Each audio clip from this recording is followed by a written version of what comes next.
വില തരാത്തവർക്ക് വില കൊടുത്ത് വെറുതെ വില കളയരുത്. ജീവിതത്തിൽ ആർക്കൊക്കെ പ്രാധാന്യമുണ്ട് എന്നതിലല്ല, ആരുടെയൊക്കെ ജീവിതത്തിൽ നമുക്ക് പ്രാധാന്യമുണ്ട് എന്നതിലാണ് കാര്യം.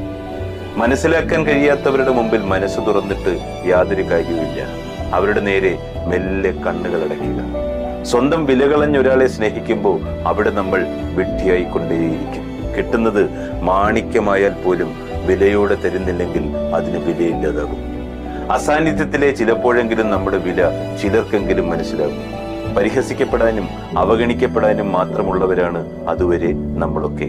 സ്നേഹത്തിന് മുന്നിൽ പോലും ആത്മാഭിമാനം പണയം വെച്ച് വില കളയരുത്. വിലയില്ലാത്ത ഇടങ്ങളിൽ ഒന്നും കൊടുക്കരുത്. അത് ജീവനായാലും ജീവിതമായാലും.